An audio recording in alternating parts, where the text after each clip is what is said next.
श्री गणेशाय नमः। ओम नमः शिवाय। नमस्कार दोस्तों, आप सभी लोगों का इस चैनल पर स्वागत है। शिव पुराण का पठन एवं श्रवण सभी जनों के लिए परम मंगलकारी एवं हितकारी है। इस एपिसोड में मैं शिव पुराण में वर्णित कैलाश संहिता आपके समक्ष प्रस्तुत कर रही हूँ। एक समय हिमालयवासी तपोधन मुनियों ने काशी में जाकर गंगा स्नान किया और वहाँ विश्वेश्वर महादेव का शतरुद्रीय मंत्रों से पूजन किया। उसी समय सुतजी भी पंचकोशी के दर्शन की इच्छा से वहाँ पहुँचे तो मुनियों को सत्संग का अच्छा अवसर मिल गया। ऋषियों ने सुत जी से महेश्वर का परम ज्ञान सुनाने की करवध्य प्रार्थना की तो सुत जी ने नैमिषारण्यवासी मुनियों को व्यास जी द्वारा सुनाया गया दिव्य ज्ञान बताना प्रारंभ किया। सुत जी बोले, पुण्यात्मा ऋषियों, एक बार नैमिषारण्य निवासी ऋषियों ने एक बृहत यज्ञ का अनुष्ठान किया और वहाँ उस यज्ञ में पधारे व्यास जी से ओंकार का अर्थ प्रकाशित करने का अनुरोध किया। व्यास जी ने कहा, ब्राह्मणों, शिव का वास्तविक ज्ञान ही प्रणव के अर्थ का प्रकाशक है और उसी को प्राप्त होता है जिस पर शूलपाणी महादेव प्रसन्न होते हैं। शिव भक्ति विहीनों को इसकी प्राप्ति नहीं होती। व्यास जी ने ऋषियों को बताया कि एक बार भगवती पार्वती ने शंकर जी से पूछा था, हे महादेव जी, वेद के मंत्रों में सर्वप्रथम प्रणव का उच्चारण क्यों किया जाता है? इसकी उत्पत्ति कहाँ से हुई है तथा इसकी मात्राओं की संख्या और देवता कितने और कौन कौन से हैं? महादेव जी ने देवी पार्वती की इन जिज्ञासाओं का जिस प्रकार से समाधान किया वह मैं तुम्हें सुनाता हूँ। शिव जी बोले, हे देवी, यह प्रणवात्मक मंत्र मेरा स्वरूप और सब विद्याओं का आदि मूल बीज रूप है। इस प्रणव को जान लेना ही परम विज्ञान है। जिस प्रकार एक छोटे से बीज में बरगद का विशाल वृक्ष निहित है, उसी प्रकार इस प्रणव मंत्र में सारे वेद सन्निहित है। प्रणव शिव रूप और शिव प्रणव रूप है। इन दोनों वाच्य और वाक्य में कोई भी भेद नहीं। ईशानम सर्व विद्यानम, इस श्रुति वाक्य के अनुसार शंकर जी ही समस्त विद्याओं के आदि निधान है। अतः वेद मंत्रों के आरंभ में प्रणव रूप में मैं ही उपस्थित हूँ। इस प्रकार यह प्रणव मेरा ही रूप होने के कारण वेद के आदि में उच्चारित होता है। 3 मात्रात्मक और बिंदु नादात्मक, यह प्रणव ही सबका प्राण है। इसके आकार के रजोगुण से सृष्टि रचयिता ब्रह्मा, उकार के सतोगुण से सृष्टि रक्षक विष्णु और माकार के तमोगुण से सृष्टि संहर्ता शिव उत्पन्न होते हैं। जब साक्षात महेश्वर देव का तिरोभाव होता है तो वे बिंदु रूप होते हैं। सब पर कृपा करने के लिए वही नाद रूप होते हैं। यही नाद मंगल रूप परात्पर शिव है। वही सर्वज्ञ, सर्वेश, निर्मल, अविनाशी, अद्वैत और पर ब्रह्मा है।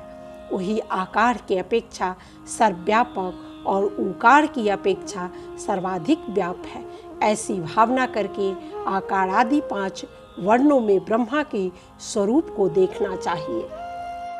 वैसे तो परमात्मा शंकर जी के शिव, महेश्वर, रुद्र, विष्णु, पितामह, सर्वज्ञ, संसार वैद और परमात्मा, यह 8 मुख्य नाम है। परंतु उपाधि निवृत्त होने पर शिव, महेश्वर और रुद्र, ये 3 नाम शिवरूप है।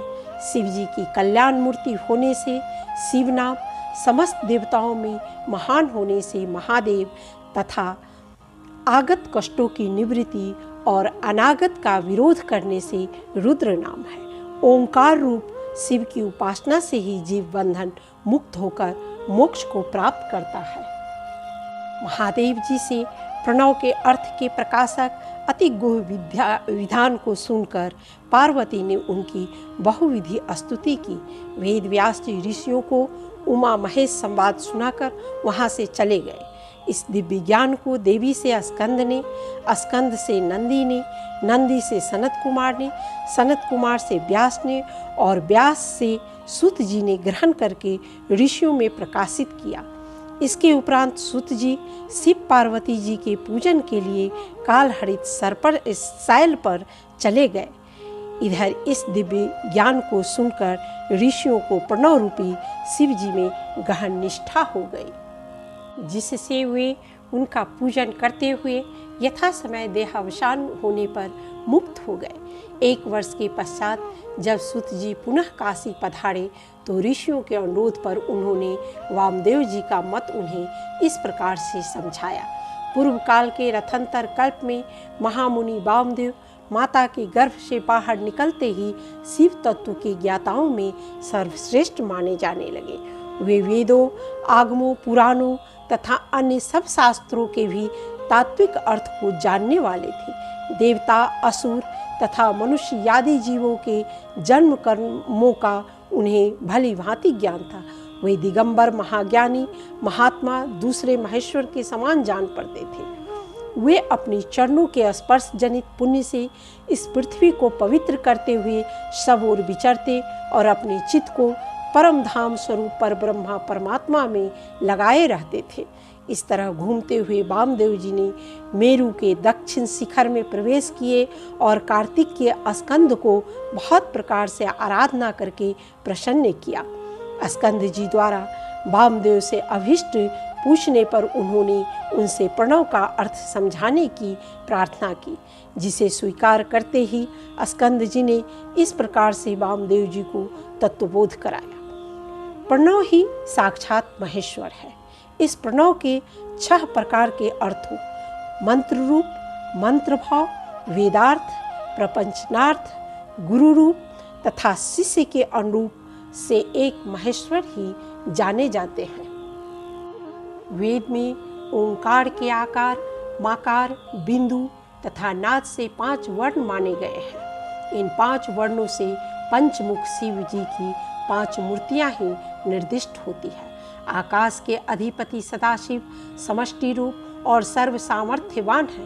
महेश्वरादि चारों रूप इन्हीं की समष्टि है, जिन्हें ब्रह्मा, विष्णु, रुद्र और महेश्वर कहा जाता है। अनंत रूप होने से वह पुरुष वायु का अधिपति है और वही वाम में माया शक्ति से युक्त सब क्रियाओं के स्वामी है। महेश्वर के सहस्त्रांश से ही रुद्र मूर्ति उत्पन्न हुई है। वही सृष्टि रचना के समय ब्रह्मा रूप, सृष्टि पालन के समय विष्णु रूप और सृष्टि विनाश के समय रुद्र रूप धारण करते हैं। भगवान शिव आशुतोष हैं और आराधना से शीघ्र प्रसन्न हो जाते हैं। सांसारिक वासनाओं से मुक्त होकर शिव जी की उपासना में निरंतर तन्मय रहने वाले उनके उत्तम पद को प्राप्त करते हैं। वामदेव बोले, हे ज्ञान शक्ति के आदि स्रोत स्वामी, आप मुझे संसार चक्र का निवर्तक अद्वैत ज्ञान बतलावे ने की कृपा कीजिए। स्कंद जी ने कहा, हे मुनि, जब मैं बहुत छोटा था तभी तत्व ज्ञान भगवान शंकर ने पार्वती को समझाया था। अपने पूर्व संस्कारों के कारण अधावधि कंठस्थ यह दिव्य ज्ञान मैं आपको सुनाता हूँ। जिस प्रकार बिना चेतन कुम्हार के अचेतन घट नहीं बन सकता, ठीक उसी प्रकार चेतन परमात्मा के बिना अचेतन प्रकृति के कार्य नहीं हो सकते। देह में जीव रूप, चेतन के बिना जड़ देह तथा अचेतन इंद्रियों में काम करने की शक्ति नहीं आ सकती। सत्यम ज्ञान मनंतम ब्रह्मा आदि श्रुतिवाक उस परमेश को सत्य विज्ञान और आनंद स्वरूप बतलाते हैं। ब्रह्मा ज्ञान ही इस असत्य रूप प्रपंच की निवृत्त कराने वाला है। ब्रह्मा शब्द का अर्थ है जो स्वयं बढ़े, जगत को बढ़ावे और सबसे वृहत हो। उस ब्रह्मा में शिव तत्व और शक्तित्व का योग बना रहता है। परमात्मा और जीवात्मा की एकता करने वाला महामंत्र है सो अहम। इसका विपरीत उच्चारण हंस शब्द है। हंस नाम शुद्ध निर्विकार निर्गुण शिव है। शिवो अहम, ऐसा कहने से जीवात्मा अपने में शिव तत्व का अनुभव करता है और इस अनुभूति के फलस्वरूप उसे अखंड आनंद प्रदान होता है। न तस्य कार्य कारणम च विद्यते आदि श्रुति वाक्यों से प्रतिपादित होता है कि वह पर ब्रह्मा परमात्मा कार्य कारण से अतीत स्वयंभू एवं सर्वतंत्र स्वतंत्र है। स्वभाव की ज्ञान बल क्रिया च उस परमेश्वर की ज्ञान क्रिया है और बल क्रिया सहज रूप में ही है। उसकी पराशक्ति अनेक प्रकार की है। परास्य शक्तिर्विविधैव श्रूयते। इस ओंकार पर ब्रह्मा में समस्त ब्रह्मांड समाया हुआ है और वही ब्रह्मा विष्णु तथा रुद्र रूप धारण कर कर्मशः सृष्टि का सर्जन पालन और विनाश करते हैं। शिव शक्ति योग परमात्मा रूप है। उसकी पराशक्ति से ही चित्त शक्ति, चित्त शक्ति से आनंद और इसी मानव शक्ति से कर्मशः इच्छा ज्ञान और प्रिया शक्ति उत्पन्न हुई है। भगवान शिव से ईशान और ईशान से पुरुष की उत्पत्ति हुई। शिव शक्ति से नाद, बिंदु और स्वर और इनसे प्रणव मंत्र उत्पन्न हुआ। पुरुष से अघोर, वाम और इनसे सधोजातादि उत्पन्न हुए। मात्राओं से 48 कलाएं, पुनः शांति कलाएं और शास्त्र उत्पन्न हुए। उसके उपरांत मिथुक पंचक, अनुग्रह, तिरोभाव, विनाश, स्थिति और सृष्टि रूप कृत्यों का हेतु उत्पन्न हुआ। इसके पश्चात आकाश आदि क्रम से पंचभूत उत्पन्न हुए। इन पंचभूतों में आकाश तत्व में गुण शब्द है, वायु तत्व में शब्द स्पर्श गुण है, अग्नि शब्द स्पर्श रूप गुण वाला है, जल शब्द स्पर्श रूप और रस गुण वाला तत्व है, पृथ्वी शब्द स्पर्श रूप रस और गंध तत्व वाला भूत है। ये सभी तत्व निज भूतों में लीन होकर रहते हैं तथा गंधादि कर्म द्वारा विपरीत भाव से व्याप्त हो रहे हैं।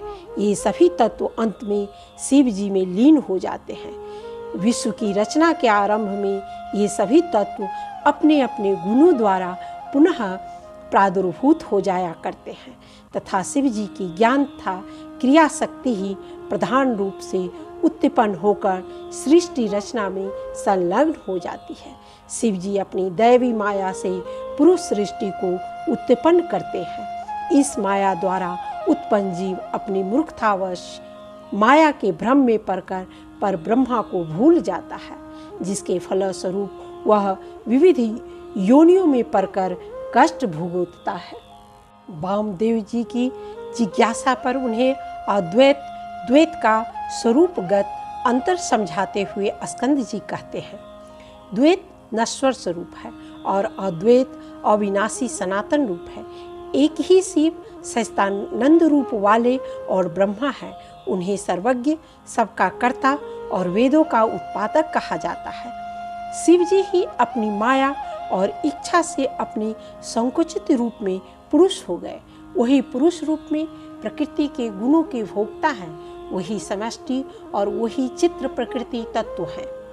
सत्वादि भेद से प्रकृति के 3 गुण, प्रकृति के इन गुणों से बुद्धि, बुद्धि से 3 प्रकार का अहंकार, उससे तेज, तेज से मन, बुद्धि तथा इंद्रियों की उत्पत्ति हुई है।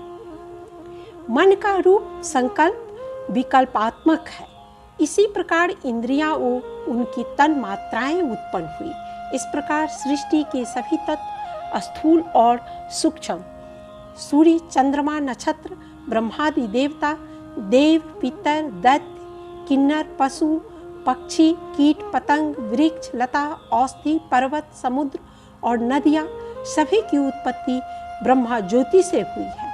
सर्व ब्रह्मा सर्वो वै रुद्र, सभी कुछ शिव रूप स्वरूप है। यह अद्वैत भावना करके शिवाराधना में तत्पर हो जाना चाहिए।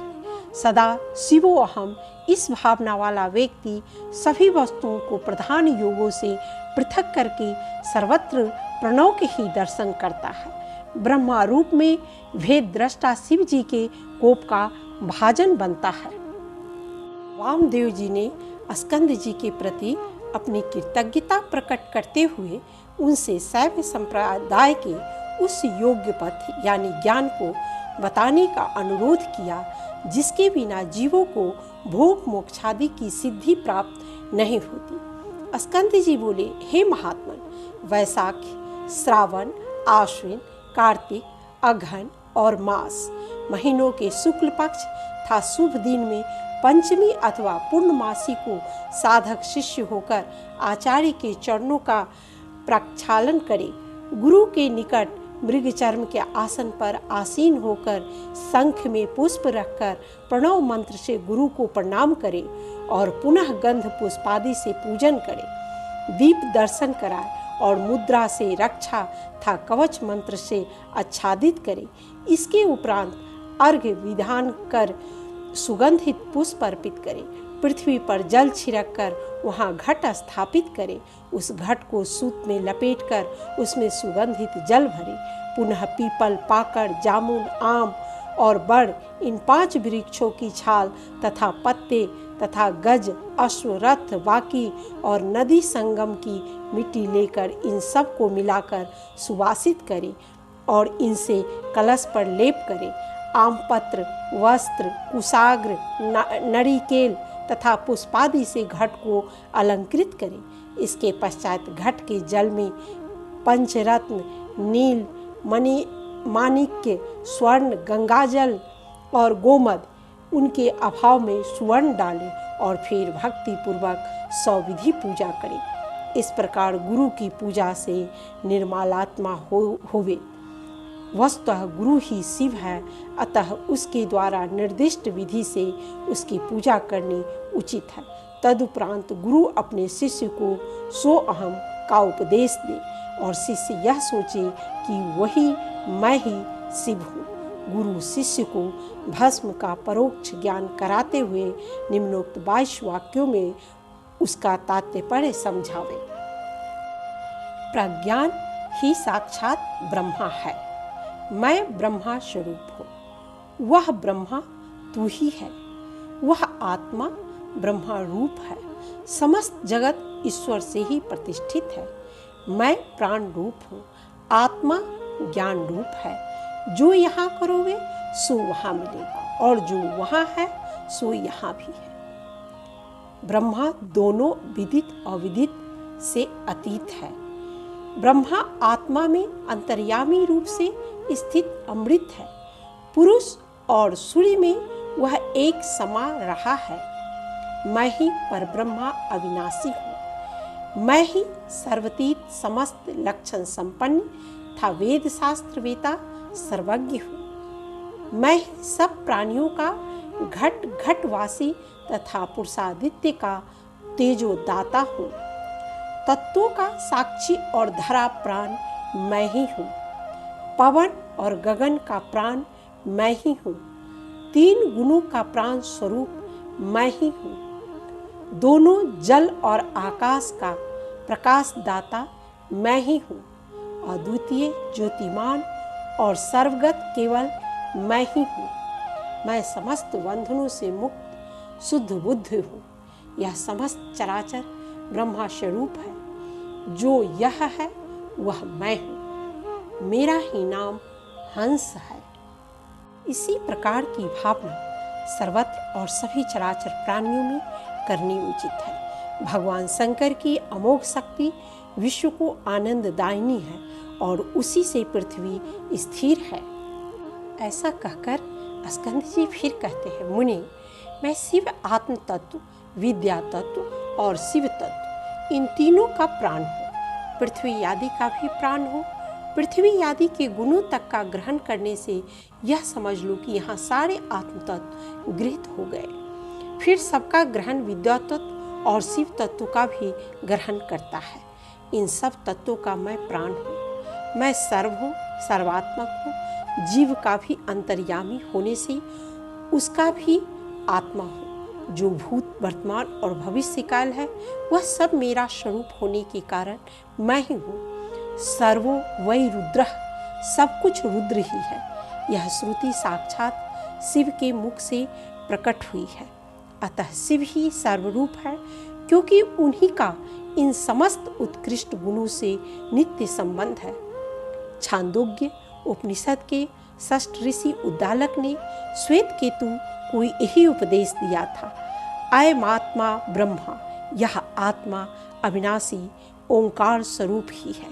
उपर्युक्त महावाक्यों में प्रयुक्त प्राण शब्द परब्रह्मा का बोधक है और इस रूप में प्रणव का पर्याय है। विश्व के कार्य कारण और कर्ता सदाशिव अनेक रूपों और नामों से सर्वत्र व्याप्त रहते हैं, परंतु जिस प्रकार मलिन दर्पण में मुख दिखाई नहीं देता, उसी प्रकार अज्ञान अंधकार से आवृत लोगों को सदा से विद्यमान होते हुए प्रतिभासित नहीं होते। हठ योग तथा साधना से मन निर्मल हो जाता है और अंतःकरण के शुद्ध होते ही भगवान शंकर न केवल प्रत्यक्ष हो जाते हैं अपितु भक्त पर अनुरक्त भी हो जाते हैं, किंतु इसके लिए मनुष्य के हृदय में सच्ची भावना होनी चाहिए। नख से शिखा तक ज्योति स्वरूप तुरीय ब्रह्मा एकमात्र शिवजी ही है। वही पर ब्रह्मा परमेश्वर ज्ञान शिक्षा के समय शिष्य की बुद्धि में स्वयं आकर निवास करते हैं। वेदों में स्पष्ट रूप से कहा गया है, सर्वो वै रुद्रस्तै रुद्रायै नमस्ते, पुरुषो वै रुद्रः विश्वं भूतः भुवनं चित्रं बहुधा जातं जायमानं च यतः सर्वो वैश रुद्रः। ये वाक्य स्वयं शिव जी के मुखराविंद से निगलित एवं वेदोक्त है। शिष्य गुरु से इन मंत्रों को पढ़े और शिव पूजन करे। शिष्य आधार युक्त शंख घड़ियाल का पूजन करे, मस्तक पर त्रिपुंड लेपन करे और समस्त देह में भस्म धारण करे।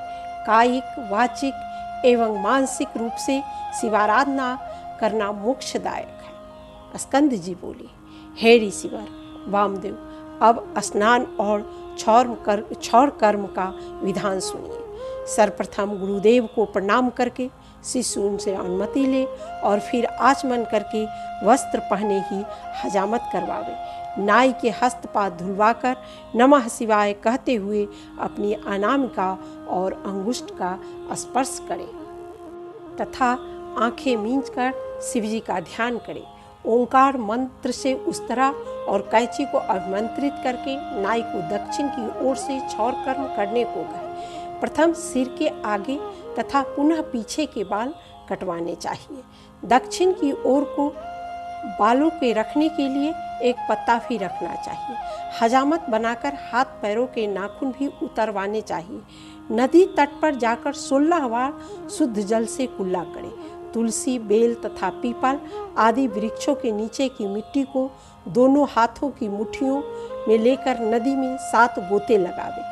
फिर उस मिट्टी के 3 भाग करके एक भाग का सिर पर, दूसरे भाग का दक्षिण हस्त से वक्ष स्थल पर और तृतीय भाग का वाम हस्त से शरीर के निचले भाग पर लेपन करें। इसके उपरांत पुनः नदी में उतरकर ग्रीष्म काल में 12 बार और शीतकाल में 3 बार गोता लगावे।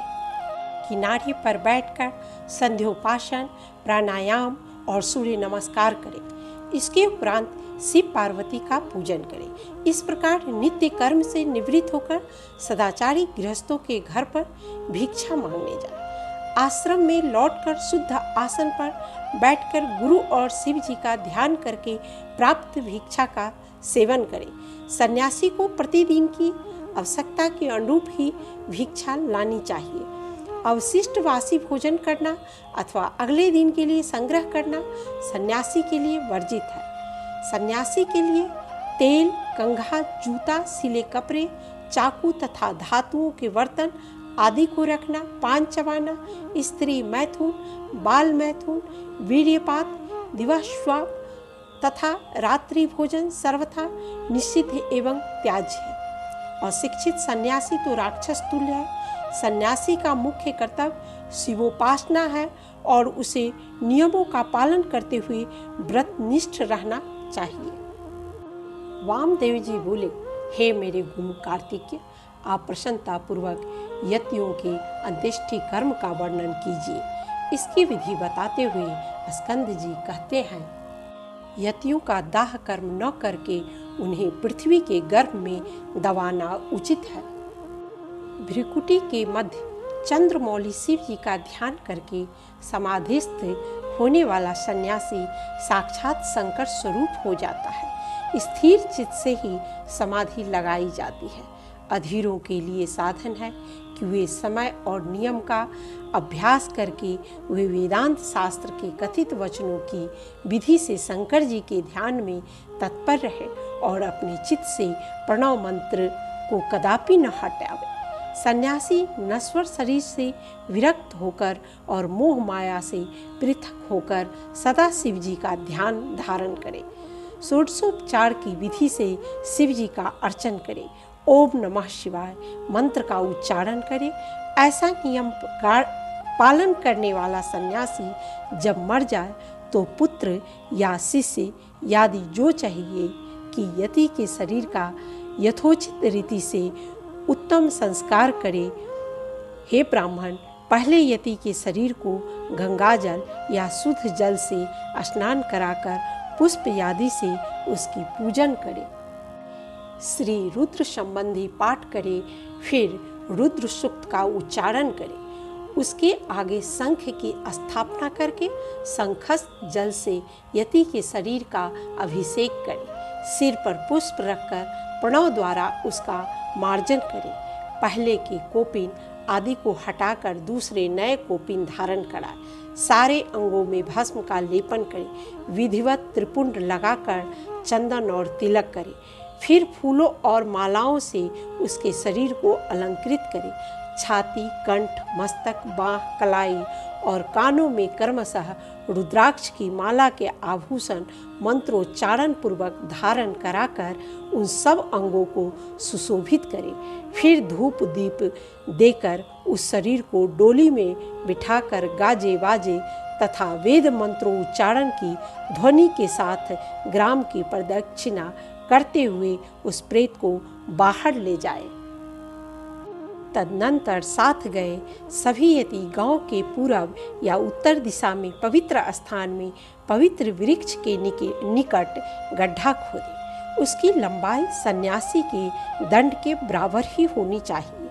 फिर प्रणव मंत्र से प्रोक्षण करके कर्मशः समी के पत्र और फूल बिछाए। उसके ऊपर कुश बिछाए। कुशों के ऊपर मृगचर्म था। उसके ऊपर वस्त्र बिछाकर प्रणव सहित सधोजात आदि पंच ब्रह्मा मंत्रों का पाठ करते हुए पंचगव्यों द्वारा उस शव का प्रोक्षण करें। शंख के जल से उसका अभिषेक करके मस्तक पर फूल डाले।